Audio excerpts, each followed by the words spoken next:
ஆங்கிலேய பெருங்கவிஞன். நம்ம பேராசிரியருக்கெல்லாம் தெரியும். அவன் கடலை பார்த்துக்கிட்டே இருந்தான். Time writes no wrinkle on their azure brow. காலம் உன் மீது இந்த சுவடுகளை எல்லாம் எழுதவே முடியாது என்று சொன்னான். அதைத்தான் கற்பக விநாயகம் ஐயா அவர்களுக்கு உண்டான கவிதையாக அடியவன் சொல்லி மகிழ்கிறேன். காரணம் உண்டு. வரும்போதே எம்ஜி ராமச்சந்திரனா உட்கார்ந்திருக்கிறார் என்று கேட்டேன் பாஸ்கரனிடம். அந்த காலத்தில் இருந்து எம்ஜிஆர் நினைவுகள் எனக்கும் மறக்க முடியாது, அவருக்கும் மறக்க முடியாது. அந்த காலம் அழகப்பர் கல்லூரி, கோடி கொடுத்த கொடையும் குடியிருந்த வீடும் கொடுத்த விழுத்தையும் தேடியும் அள்ளி கொடுத்த அறிவூட்டும் வெள்ளி விளக்கே விளக்கு என்று எங்கள் இருவருக்கும் பேராசிரியராக முதல்வராக இருந்த டாக்டர் வாஸ்ப மாணிக்கம் அவர்கள் பாடிய கவிதை. அந்த கவிதைக்கு சொந்தக்காரர் அழகப்ப பெரும்பள்ளல்.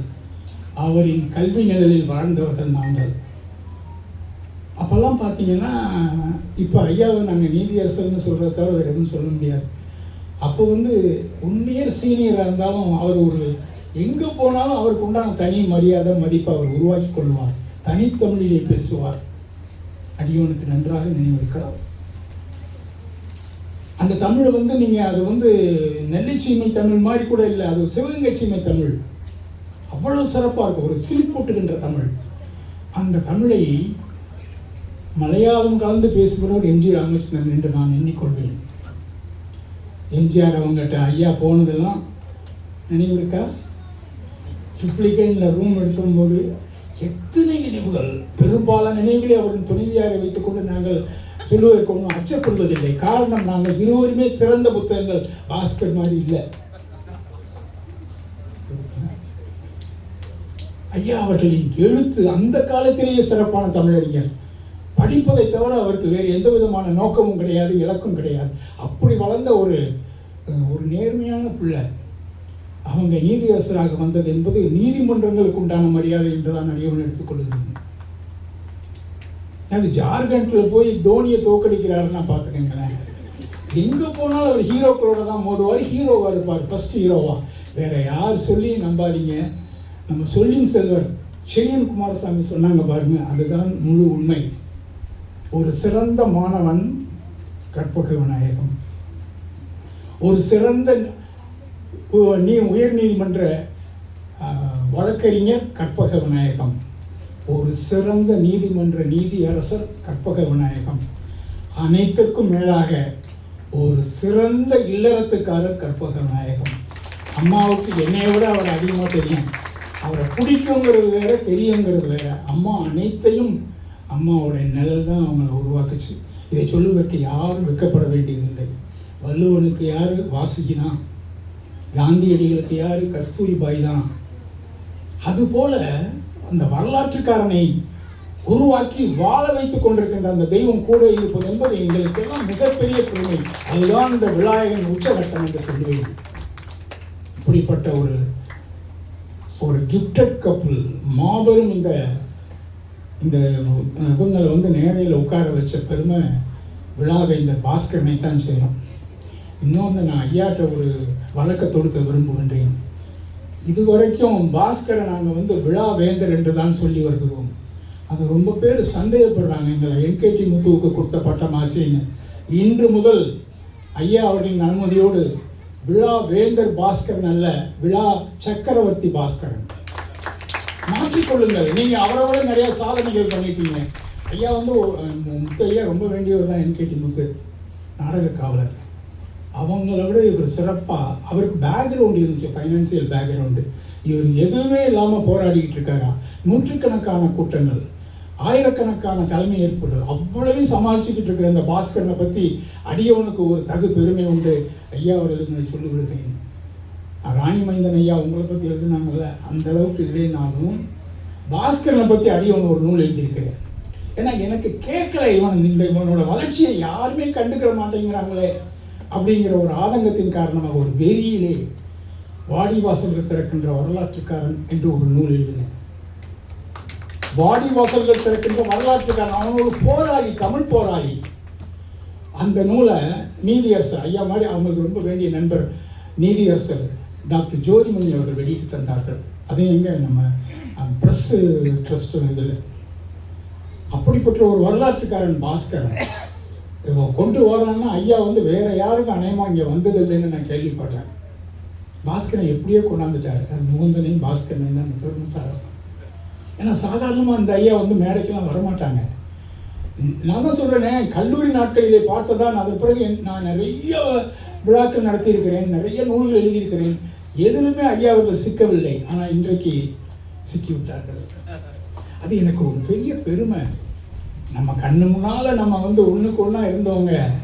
அந்த தோழமைங்கிறது சாதாரண தோழமை இல்லை, கல்லூரி தோழமை. பள்ளி தோழமை கூட தெளிவானது கல்லூரி தோழமை.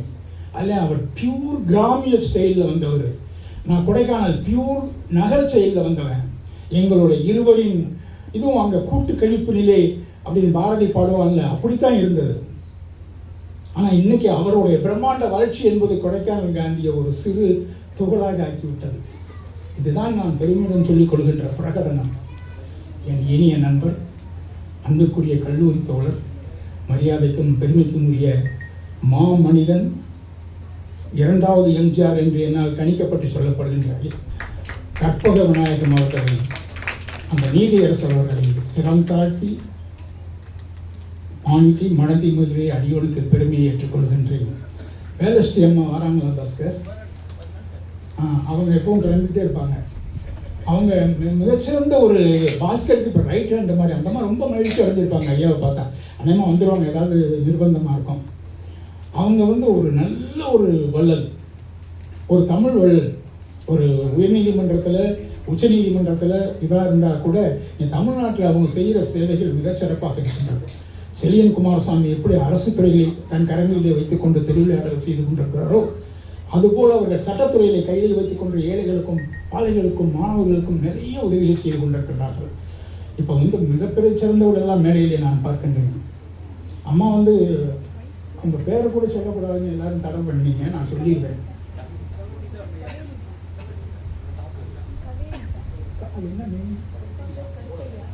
பாருங்களேன் கொடுங்க பெற்றோர்களுக்கு. கவேனிதா, இதை சொல்லாதீங்க பாஸ்கர், நல்லா பாருங்க என்ன அழகாக பெற்றோரை மறக்காமல் வச்சுருக்காங்க. திருமதி கவேனிதா அவர்களை வந்து நான் கொஞ்ச நாள் ராஜேந்திரன் ஐஏஎஸ் மூலமாக கேள்விப்பட்டிருக்கேன். நம்ம சரி வெரி ஏபிள் அட்மினிஸ்ட்ரேட்டர்னு. இதுக்கு முன்னால் ஒருத்தங்க இருந்தாங்க, நினைவு இருக்கா? காவேரி, உங்கள் ஃப்ரெண்டு அப்போ இருந்து போயிருப்பாங்க. அப்படிப்பட்ட ஒரு லேடி வந்து இன்னைக்கு டாமினேட் பண்ணுறாங்க. அதுவும் கற்பகாம்பாள் கோயில் வந்து மிகப்பெரிய கோயில். ஐயாவுக்கு தெரியும், நீதியரசருக்கு உலகத்தின் மிகச்சிறந்த கோயில்களில் ஒன்று.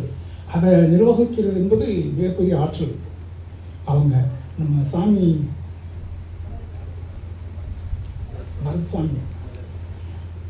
பரத்சாமி அவங்க பற்றி இப்போ செலியன் கூட நல்லா சொன்னார். நல்ல ஸ்மைலிங் ஃபேஸ். இதுதான் ஆன்மீகத்திலே மிகச்சிறந்தது. சிரிப்பாக இருக்கிற முருகன் தான். அவர் ஒரு சின்ன முருகன் என்று வைத்துக்கொள்வோம். அதுபோல் இன்றைக்கி பேராசிரியர் இவங்க மோகனசுந்தரத்தோடைய பேரன் வந்திருக்காங்க, மகன் வந்திருக்காங்க. அவர் பெரிய பேராசிரியர்.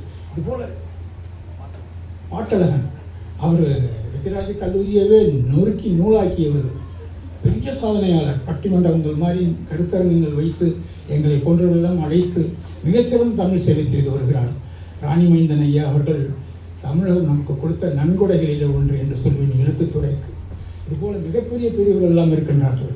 அவர்கள் அனைவரையும் கரங்கூப்பி வணங்குவதற்கு இந்த வாய்ப்பை தந்த பாஸ்கரன் அவர்களுக்கு நன்றி கூறி, நக்கீரர் தமிழ்ச்சங்கம் மேலும் மேலும் நீதியரசுக்கு புகைப்படம் எடுத்து திரைப்படம் எடுத்து எல்லாம் பண்ணதோடு அவங்களுக்கு நிம்மதியை கொடுக்கறதுக்காக அந்த தமிழறிஞரின் தமிழ் படைப்புகளை இந்த மண்ணுக்கு சேர்க்க வேண்டும். ஏன்னா அவங்ககிட்ட அவ்வளோ சப்ஜெக்ட்ஸ் இருக்குது, அதெல்லாம் இந்த மண்ணுக்கு சேர்க்க வேண்டும் என்பதை நினைவு செய்து மாணவ செல்வங்களையும் மகிழ்வுடன் வாழ்த்தி நன்றி பாராட்டி அமைகிறேன். வணக்கம்.